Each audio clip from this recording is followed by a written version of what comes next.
First ఇరాన్‌కి ప్రధానంగా uranium నిల్వలున్నాయి. హ్మ్. ఇప్పుడు ఇరాన్ భూభాగ రీత్యా అది మనకు వెస్ట్ ఏషియాలో ఉండదు. సెంట్రల్ ఏషియాలో ఉంటది. హ్మ్. సెంట్రల్ ఏషియా అంటే మధ్య ఏషియా ఎక్కడ స్టార్ట్ అయితుందంటే ఇరాన్ స్టార్ట్ అయ్యి ఈరోజు ఆఫ్ఘనిస్తాన్ నుంచి మొదలుపోయి అజర్బైజాన్, ఆర్మేనియా, మన కజకిస్తాన్, తర్కిస్తాన్ ఏదైతే రష్యా నుంచి బయటకొచ్చాయో హ్మ్. ఆ ప్రాంతాల దగ్గర మధ్య ఏషియా ఉంటది. ఈ మధ్య ఏషియా ప్రాంతం మొత్తం గూడా యురేనియం నిల్వలకు చాలా ప్రసిద్ధి. అయితే యురేనియం నిల్వలున్నాయి. అది మనకు ఆటమిక్ ఎనర్జీకి అట్లాగే న్యూక్లియర్ న్యూక్లియర్ వెపన్‌కి వెపన్స్ తయారీకి కూడా తయారు ఉంటుంది. చేసుకోవచ్చు. అట్లాగే న్యూక్లియర్ పవరు, న్యూక్లియర్ ఉంటుంది. వెపన్ కూడా తయారు అట్లాగే చేయొచ్చు. గ్యాస్ ఉందక్కడ. హ్మ్. అద్భుతమైన చమురు నిల్వలున్నాయి. అన్నిటికన్నా ముఖ్యంగా పర్షియన్ గల్ఫ్ అంటాం మనం. అంటే పర్షియన్ గల్ఫ్ అంటే ఎర్ర సముద్రము, మనకి మధ్యధరా సముద్రం ఈ ప్రాంతం నుంచి పోతే ఇటువైపు కంప్లీట్ ఇరాన్ ఉంటుంది. హ్మ్. ఇటువైపు యెమెన్, ఒమెన్ రెడ్ సీ. అట్లా హ్మ్. రెడ్ సీ ఇటువైపు మనకి అట్లాగే సౌదీ అరేబియాకి సంబంధించిన పెనిన్సులా ఇవన్నీ ఉంటాయి. హ్మ్. అయితే ఆ గల్ఫ్‌కి సంబంధించిన ఆధిపత్యం ఇరాన్ చేతుల్లో ఉన్నది. ఈరోజు ప్రపంచంలో క్రూడ్ ఆయిల్‌కి సంబంధించిన ట్రాన్స్‌పోర్ట్ 30% అక్కడి నుంచే పోతుంది. హ్మ్. అలాగే మనము పంపించే బియ్యం, మనం కూడా బియ్యాన్ని పంపిస్తుంటాం ఇండియా నుంచి. అవును. అట్లాగే మనకు ఎగుమతులు, దిగుమతులు అన్నీ కూడా దాదాపుగా ప్రపంచంలో ఎగుమతులు, దిగుమతులు 30% ఆ ప్రాంతం ఉంటుంది. అలా క్రూడ్ ఆయిల్‌కి సంబంధించిన ఎక్స్‌పోర్ట్స్, ఇంపోర్ట్స్ అన్నీ 20% ఉంటాయి. హ్మ్. కాబట్టి ఆ ప్రాంతం ఇరాన్ ఆధిపత్యంలో ఉంది. ఇరాన్ గనుక ఎంత బలహీనపడితే ఇజ్రాయెల్ ఆధిపత్యం ఆ ప్రాంతంలో పెరుగుతది. ఇజ్రాయెల్ అంటే అమెరికానే గదా! అంతే. ఇప్పుడు అందరికి కనబడే ఇజ్రాయెల్ వేరు. నిజంగా వెనకాల ఉన్నది అమెరికానే కదా! అమెరికా గనుక ఒక నిమిషం తప్పుకుంటే ఇజ్రాయెల్‌ను మిగతా అరబ్ దేశాలు, ఇరాన్ గంట సేపట్లో క్లోజ్ చేస్తాయి. హ్మ్. ఇది వాస్తవం. ఈరోజు ఏమైపోయిందంటే ఇరాన్ ఒక్కటే ఈ మధ్యప్రాచ్యంలో అమెరికాను ఛాలెంజ్ చేసే దేశం కాబట్టి దాన్ని అమెరికా ఛాలెంజ్‌గా తీసుకుంది. ట్రంప్ చెప్పినట్టుగా ఏదో ఇరాన్‌లో మేము మొత్తం వ్యవస్థను మారుస్తాం. రిటాలియేషన్ అనే దానికి మేము లెక్క చేయం. మేము అక్కడ వ్యవస్థను మార్చే లక్ష్యంగా పెట్టుకున్నాం అనే మాట చెప్తున్నాడు. ఇక్కడ 2 ఇష్యూస్ మనం డిస్కస్ చేయాలి. ఇరాక్ అధ్యక్షుడిగా సద్దాం హుస్సేన్‌ను చంపే ముందు కూడా ఇదే చెప్పాడు కదా! అక్కడ జీవ మరణాయుధాలున్నాయని. అవును. తర్వాత ఎక్కడ ఎవరికీ కనబడలే కదా! Biological weapons. ఇప్పుడు మధురౌని పట్టుకొచ్చారు ఎక్కడి నుంచి వెనిజులా నుంచి. అక్కడ కూడా ఏం కనబడలే కదా! అట్లాగే ఆఫ్ఘనిస్తాన్‌లో కూడా ప్రజాస్వామ్య వ్యవస్థను ఏర్పాటు చేస్తానని చెప్పేసి దాని మీదకి ఉరికాడు. కానీ ఈరోజు అంతకన్నా ఆర్థోడాక్స్ వ్యవస్థ తాలిబాన్ రూపంలో ఉంది కదా! హ్మ్. ఒక భయంకరమైన మత ఛాందస వ్యవస్థ తాలిబాన్ రూపంలో కనబడతా ఉంది కదా! హ్మ్. బట్ 1945 నుంచి మనం తీసుకుంటే పవన్ గారు, అమెరికా ఏ యుద్ధం చేసినా ప్రజాస్వామ్య పునరుద్ధరణ అని చెప్పింది గానీ, ఎక్కడ ప్రజాస్వామ్యాన్ని సంపూర్ణంగా రివోక్ చేసిన సందర్భాలు ఎక్కడ కనబడవు మనకు. పక్కా బిజినెస్సే కదా వాళ్ళది. బిజినెసే. దాన్నేదో అట్లా ఆ పేరుతో పోతది. హ్మ్. వాళ్ళకేం కావాలో తీసుకుంటది. తర్వాత వాళ్ళ మనను వాళ్ళు వదిలిపెట్టి వస్తది. కాబట్టి ఓవరాల్‌గా మనకు జరుగుతుందేందంటే, అమెరికా పూర్తిగా మధ్యప్రాచ్యంలో యురేనియం మీద, గ్యాస్ నిల్వల మీద, ఆయిల్ నిల్వల మీద ఆధిపత్యం కోసం మాత్రమే ఈ వాతావరణాన్ని క్రియేట్ చేసింది. దానికి ఈరోజు ఇరాన్ ప్రధానంగా బలి కాబోతున్న విషయం అర్థమవుతా ఉంది. ఓకే. ప్రొఫెసర్ రియాజ్ గారు మీరు చెబుతుంది ఇరాన్‌కి, అదేవిధంగా ఇజ్రాయెల్‌కి అక్కడ ఆధిపత్య పోరు కొనసాగుతోంది. అయితే ఇరాను న్యూక్లియర్ వెపన్స్ కూడా వాళ్ళ దగ్గర యురేనియం ఎన్రిచ్‌మెంట్ కూడా జరుగుతోంది. ఇప్పుడు వాళ్ళు డీల్‌లో ట్రంప్ ప్రధానంగా పెట్టిన అంశం యురేనియం ఎన్రిచ్‌మెంట్ తగ్గించాలి. ప్లస్ అణు తనిఖీలకు ఒప్పుకుంటే మేము ఫర్దర్ చర్చలు చేస్తామనేది కూడా చెప్పాడు. అయితే ఇద్దరి మధ్య ఈ పోరులో ఇతర మిడిల్ ఈస్ట్‌లోని ఇతర అరబ్ కంట్రీస్ మీద ఎందుకు ఇప్పుడు ఇరాన్ పడుతోంది ఈ దాడి తర్వాత? మీరు మంచి ప్రశ్న అడిగారు సార్. ఇప్పుడు నిజంగా యురేనియంకి సంబంధించిన ప్రొడక్షన్ గానీ, అణ్వస్త్రాలకు సంబంధించిన ఏర్పాట్లు గానీ చేస్తుంది గాబట్టే ఇరాన్ మీద మేము ఆంక్షలు పెడుతున్నామని అమెరికా జెప్పింది. ఇక్కడ హ్మ్. ఒక ప్రశ్న అడుగుతా నేను. నిజంగా యురేనియానికి సంబంధించిన ఇష్యూస్ మీద గానీ, అణు పరీక్షల కోసం తన బలాన్ని గనక ఇరానే కలిగి ఉండకుంటే ఇరాన్‌ని ఎప్పుడో కొట్టేసేవాళ్ళు. హ్మ్. ఇప్పుడు మీకు ఉక్రెయిన్ ఎగ్జాంపుల్ చెప్తాను. రష్యా న్యూక్లియర్ పవర్ అట్లాగే మనకి ఉక్రెయిన్ దగ్గర గూడా ఆ మోతాదులో ఉంది. అప్పుడు వీళ్ళు చెప్పినప్పుడు యుక్రెయిన్ ఏం చేసిందంటే తన ఆపరేషన్ ఆపేసింది. ఆపేయగానే రష్యా దాని మీద అటాక్ చేసింది. చూసాం మనం. అవును. అట్లాగే అమెరికా ఏమంటుందంటే మరి ఇజ్రాయెల్ దగ్గర కూడా న్యూక్లియర్ పవర్స్ ఉన్నాయి కదా! అమెరికా ఇచ్చిన న్యూక్లియర్ పవర్స్ ఉన్నాయి కదా! హ్మ్.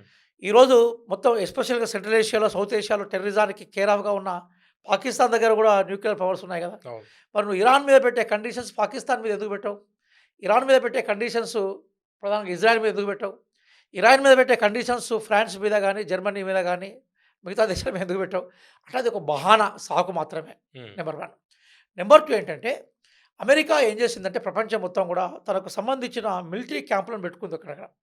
దాన్ని మనం ఎయిర్ బేస్‌లను పెట్టుకొని భవిష్యత్తులో ఎక్కడంటే అక్కడ అటాక్ చేయడం కోసం. హ్మ్. అయితే రష్యాకు, అమెరికా కోల్డ్ వార్ జరుగుతున్న సందర్భంలోనే మొత్తం మధ్యప్రాచ్యం అంటే వెస్ట్ ఏషియా రష్యాకు సరిహద్దుల్లో ఉంటది కాబట్టి, రష్యాకు మీద అటాక్ చేయడానికి ఈజీగా ఉండడం కోసం బేసికల్‌గా అది అమెరికా ఇప్పుడు మనం చెప్తే బహ్రెయిన్‌లో గాని, హ్మ్. అలాగే కువైట్‌లో గాని, సౌదీ అరేబియాలో గాని, దుబాయ్‌లో. దుబాయ్‌లో గాని, మనకి యునైటెడ్ అరబ్ ఎమిరేట్స్ మొత్తం ఎంఎన్ఎం ఆ ప్రాంతాల్లో మొత్తం కూడా అమెరికాకు సంబంధించిన డిఫెన్స్ ఏజెన్సీస్ పెట్టింది.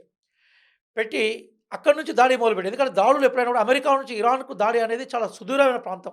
అవును. అమెరికా అనుకున్న రిజల్ట్స్ సాధించలేదు. ఆ దగ్గరలో ఉన్న దగ్గర ప్రాంతాల్లో నుంచి ఎయిర్ కొట్టాలి. బేస్‌లు పెట్టుకుంది. కాబట్టి ఏం చేసింది ఇజ్రాయెల్ అనేది సరే ఇజ్రాయెల్ దగ్గర నుంచి అటాక్ చేస్తే ఏమవుతుందంటే ఇజ్రాయెల్‌ని మొత్తం కంట్రోల్ చేస్తే అమెరికాకి అటాక్స్‌కి అవకాశం ఉండదు. హ్మ్.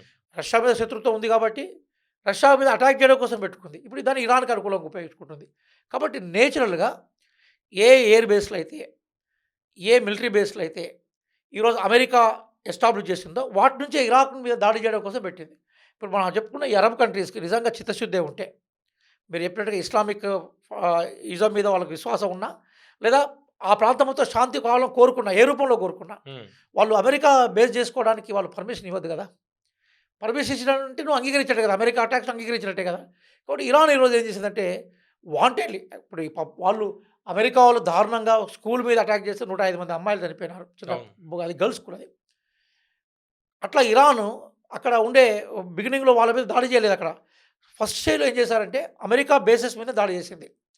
ఎప్పుడైతే ఇరాన్‌లో పిల్లల అమ్మాయిల స్కూల్ మీద దాడి చేసినాక, మిగతా అంశాల మీద దాడి చేసినాక మాత్రమే ఇప్పుడు ప్రధానంగా ఎయిర్‌పోర్ట్‌లను లక్ష్యంగా చేసుకున్నది.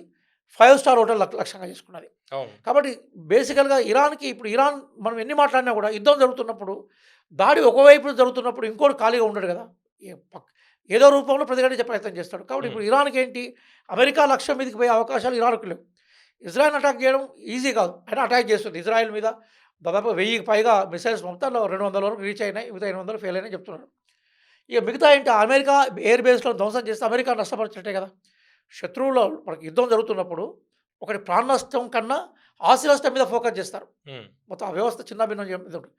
అమెరికన్ మిలిటరీ వ్యవస్థ, మిలిటరీ బేస్‌లో ఎంత విచ్ఛిన్నమైతే, ఎంత వీక్ అయిపోతే, సహజంగా ఇరాన్‌కి సంబంధించిన ధైర్యం లేదా వాళ్ళకున్న డామినేషన్ ఏదైతే అది ప్రపంచానికి పరిచయం అయ్యిద్దనేది లక్ష్యంగా పెట్టుకున్నారు. అంటే ఇస్లామిక్ కంట్రీస్ అనేది ఇరాన్ లక్ష్యం కాదు. యూఎస్ ఎయిర్ బేస్‌లే లక్ష్యం ఇప్పుడు. Exactly sir. ఇప్పుడు మనం 2 మాట్లాడుకుందాం. హ్మ్. నిజంగా ఇస్లామిక్ కోణంలో గనుక చూస్తే ఆ దేశాలన్నీ గూడా ఇరాన్‌ని సపోర్ట్ చేయాలి గదా! చెయ్యాలి. ప్రజాస్వామ్య కోణంలో చూసినా గూడా ఇరాన్ సపోర్ట్ చేయాలి గదా! హ్మ్. శాంతి కోణంలో చూసినా గూడా ఇరాన్ సపోర్ట్ చేయాలి గదా!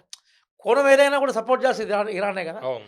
ఆ 3 కోణాల్లో ప్రజాస్వామ్య కోణం గాని, ఇస్లామిక్ కోణం గాని, శాంతి కోణం గాని, హ్మ్. ఏ కోణంలో గూడా ఇరాన్‌ని సపోర్ట్ చేయనప్పుడు సహజంగా అవి ఇరాన్‌కి మిగతా దేశాలు ఎట్లయితే ఉంటాయి. హ్మ్. నంబర్ 1. నంబర్ 2 వాళ్ళ దేశాతులు చనిపోతే కనీసం సానుభూతిని వ్యక్తం చేయాలి గదా! సానుభూతి వ్యక్తం చేయాలి. మన భారతదేశం నుంచి కూడా ఇంతవరకు ఆ సానుభూతి వ్యాఖ్య వచ్చినట్టుగా చూడలేదు. హ్మ్. ఇప్పుడు మనం హానెస్ట్‌గా మాట్లాడుకుంటే ఇరాన్ భారతదేశానికి చాలా చౌకగా చెవురిచ్చింది సార్ చాలా కాలం వరకు. అవును. నిన్నమొన్న బంద్ అయిందంతే. హిస్టారికల్ రిలేషన్స్ చాలా అట్లాగే ఉన్నాయి అందుకోసం కదా! మనం చౌబహార్ కేంద్రాన్ని అక్కడ పెట్టాం. ఇంకా హ్మ్. మన చొవ్వుని ఎక్కువ ఉత్పత్తి చేసుకోవడం కోసం. అలాగే చైనా గూడా చైనా అయితే విపరీతంగా లాభపడ్డది. ఇంకా భారతదేశం అన్న అలాగే చైనా అయితే చైనాకు 83% ఆఫ్ క్రూడ్ ఆయిల్ ఇప్పుడు ఇరాన్ నుంచే వస్తున్నది. అవును. వెనజులా అక్కడి నుంచి వస్తున్నది. కనీసం బేసికల్‌గా ఇరాన్ నుంచి లాభపడ్డ దేశాలు ఇప్పుడు నాకు తెలిసి ఇప్పుడున్న ఈ ఈ ఈ గల్ఫ్ నుంచి ఏదైతే మనకు హార్మోజ్ జలసంధి నుంచి పోతున్నప్పుడు కూడా మిగతా దేశాలు అరేబియన్ దేశాలు అవన్నీ కూడా వాళ్ళందరితో ఆ విషయానికి వచ్చినప్పుడు ఇరాన్ సహకారాలు ఉండే. హ్మ్. కానీ వాళ్ళ ప్రెసిడెంట్ చనిపోయినాక ఇప్పుడు మనలాంటి డెమోక్రటిక్‌గా ఆలోచించే వాళ్ళమన్నా సానుభూతి వ్యక్తం చేస్తున్నాం. హ్మ్. ఇప్పుడు ఒక గొప్ప అంశం ఏంటంటే భారతదేశంలో అంటే రైటిస్టులైనా, లెఫ్టిస్టులైనా, సెంట్రిస్టులైనా కూడా ఇరాన్‌లో ఇప్పుడున్న ఖమైనీ చనిపోవడాన్ని బాధ వ్యక్తం చేశారు. నేను మన డిబేట్ చూస్తున్నాను. హ్మ్. అంతకుముందు రైటిస్ట్ ఐడియాలజీ బలంగా ఉన్న వాళ్ళు కూడా ఇరాన్ విషయానికొస్తే అది రైట్ కాదు. అమెరికా అట్లా ఉండదని చెప్తున్నారు. హ్మ్. అంటే భారతదేశంలో ఇంకా డెమోక్రటిక్ టెండెన్సీ ఉందన్న నిదర్శనం. ఒక లెఫ్టిస్టులైనా, సెంట్రిస్టులైనా, రైటిస్టులైనా ఎవడోడు మూర్ఖుడు పక్కన పెడితే అందరూ కూడా ఇరాన్ అట్లా ఒక దేశాధ్యక్షుడిని చంపడం ఏంది? హ్మ్. చంపడం ద్వారా అధికార మార్పిడి ఏందని అడుగుతున్నారు. మన భారతదేశం ఆ మాత్రం డెమోక్రటిక్ కాన్సెప్ట్ ఉంది. హ్మ్. చైనా గాని, మిగతా మన పాలకవర్గాలు గాని, మిగతా దేశాలు గాని ఆ అధ్యక్షుడిని చంపడం అదే పరిష్కారం అని యూఎస్ అంటుంటే దాన్ని ఎవరు ఖండించే పరిస్థితి లేదు. కాబట్టి ఇప్పుడు మనం అనుకున్నట్టుగా సరే ఇస్లాం అనేది వాళ్ళు ఆచరిస్తే మతంగా ఆచరించొచ్చు తప్ప ఇట్లాంటి యుద్ధ సమయానికి వచ్చినప్పుడు ఇప్పుడు మనం అనుకున్న దేశాలన్నీ కూడా రాజరికంలో ఉన్న దేశాలన్నీ కూడా అమెరికా వెంట ఉన్నాయి తప్ప హ్మ్. ఇరాన్ వెంట లేవు. చాలా ఆశ్చర్యం ఏందంటే భౌగోళిక సంబంధం ఉన్న రష్యా కూడా అంత సపోర్ట్‌గా ఇరాన్ వెనక నిలబడలేదు. పెట్రోల్ ద్వారా విపరీతంగా లాభపడ్డ చైనా కూడా ఇరాన్ వెనుక బలంగా నిలబడలేదు. హ్మ్. చివరికి మన భారతదేశం సాంప్రదాయకంగా ఇరాన్‌తో చాలా గొప్ప సంబంధాలున్నాయి. మన హిస్టారికల్ హైదరాబాద్ రిలేషన్. అయితే మనకి ఇక్కడ కన్సాలేటివ్ వాళ్ళకి సంబంధించిన ఒక కేంద్రం ఉంది. కన్సల్ హ్మ్. కేంద్రం ఉంది. వాళ్ళకి ఇరాన్ మనకు మధ్య కాన్సులేట్ ఉంది కదా! ఉంది. ఇక్కడుంది. అట్లాగే మనకు బేసికల్‌గా భారతదేశంతో ట్రెడిషనల్ రిలేషన్స్ ఉన్నాయి ఇరాన్‌కి. హ్మ్. కాబట్టి ఇంత నేపథ్యం ఉన్నా గూడా, మనం ఎవరం గూడా అమెరికా యొక్క దుందుడుకు చర్యల మీద స్పందించిన సందర్భాలు లేవు. ఓకే. ప్రొఫెసర్ రియాజ్ గారు, ఇప్పుడు మీరు మాట్లాడుతుంది ఇరాన్ ఏ విధంగా దెబ్బతింటోంది, అంటే మొత్తం అన్ని దేశాలు ఏ విధంగా ఒంటరి చేశాయనేది మీరు చెప్పారు.